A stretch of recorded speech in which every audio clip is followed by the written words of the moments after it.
Assalamualaikum warahmatullahi wabarakatuh. Hello everyone.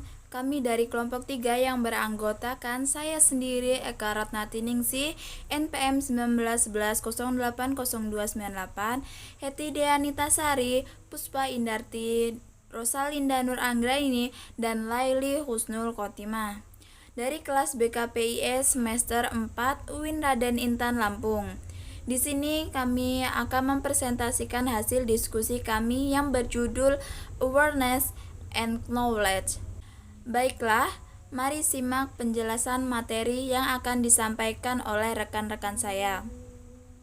Baiklah, di sini saya Puspa Indarti dengan NPM 1911080158 sebagai pemateri 1 akan menjelaskan mengenai kesadaran budaya. Konselor harus memiliki kesadaran multibudaya agar bisa memahami atau mengenali konseli yang berlatar belakang budaya yang berbeda-beda.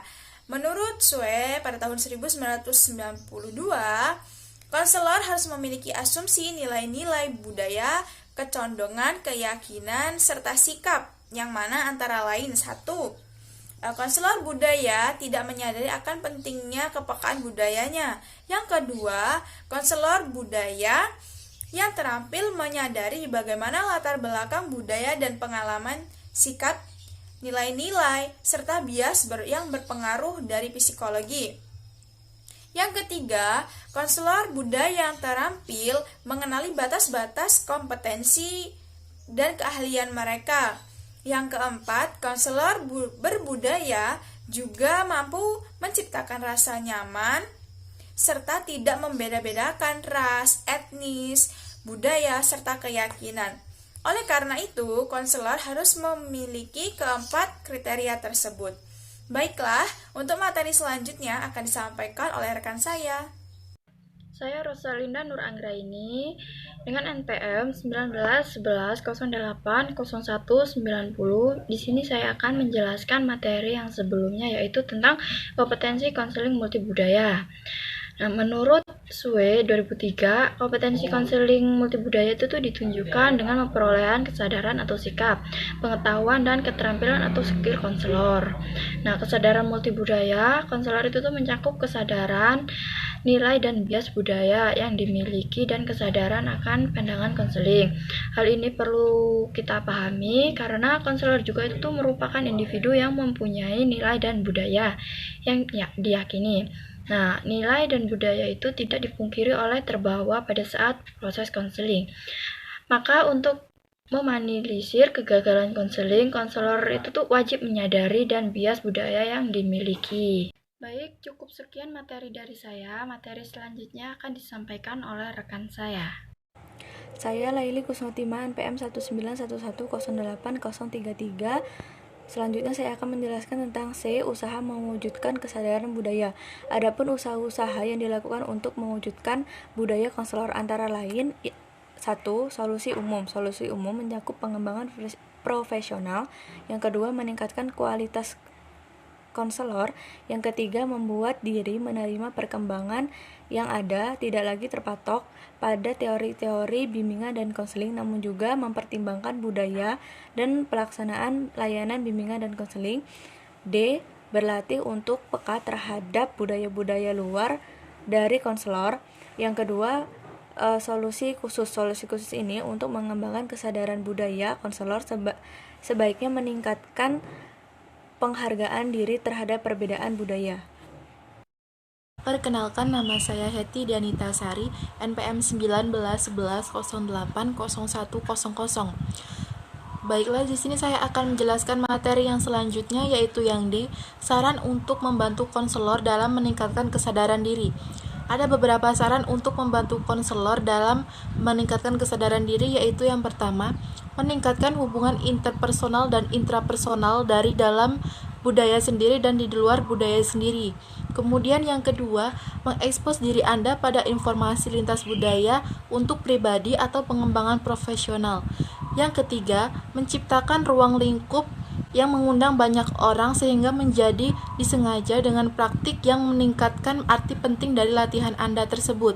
Kemudian yang keempat, pendidik konselor dapat berperan dalam proses eksploitasi diri. Kemudian materi yang selanjutnya yang konseling lintas budaya. Konseling lintas budaya merupakan suatu proses konseling antara konselor dengan klien yang berbeda budayanya dan dilakukan dengan memperhatikan subjek budaya yang terlibat di dalam konseling tersebut. Konseling lintas budaya melibatkan konselor dan klien yang berasal dari latar belakang budaya yang berbeda. Dan karena itu, proses konseling sangat rawan oleh terjadinya bias-bias budaya pada pihak konselor yang mengakibatkan konseling tidak berjalan efektif. Agar berjalan efektif, maka konselor dituntut untuk memiliki kepekaan budaya dan melepaskan diri dari bias-bias budaya, mengerti dan dapat mengekspresi diversitasi budaya, dan memiliki keterampilan-keterampilan yang responsif secara kultural. Baiklah, itu tadi penjelasan materi dari rekan-rekan saya. Dapat disimpulkan bahwa seorang konselor harus memiliki kesadaran multibudaya agar dapat mengenal konseling melalui latar belakang budaya yang berbeda-beda. Dalam kompetensi konseling budaya, konselor perlu melakukan pemahaman perbedaan budaya konseling dengan usaha-usaha secara umum seperti pengembangan profesionalitas, meningkatkan kualitas konselor, membuka diri menerima perkembangan yang ada, dan berlatih untuk peka terhadap budaya-budaya di luar diri konselor. Yang kedua, secara khusus, seperti data dan informasi, melakukan pemahaman terhadap budaya dan faktor apa saja yang menjadi nilai-nilai budaya tertentu. Selanjutnya, mengetahui informasi dan pertimbangan yang telah dimiliki, memiliki pengetahuan tentang budaya yang dianut dan juga budaya orang lain. Yang terakhir, tingkat tertinggi dari kesadaran budaya adalah kompetensi budaya itu sendiri.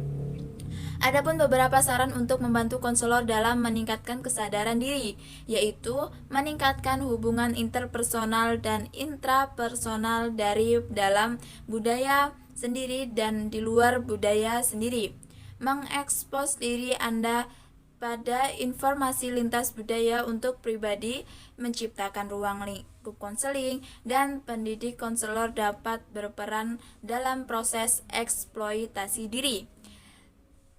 Yang terakhir yaitu konselor lintas budaya merupakan konseling melibatkan konselor dan klien yang berbeda budaya dan dilakukan dengan memperhatikan budaya subjek yang terlihat dalam konseling. Konseling lintas budaya melibatkan konselor dan klien yang berasal dari latar belakang budaya yang berbeda-beda. Baiklah, itu tadi kesimpulan yang dapat saya ringkas dari penjelasan rekan-rekan saya.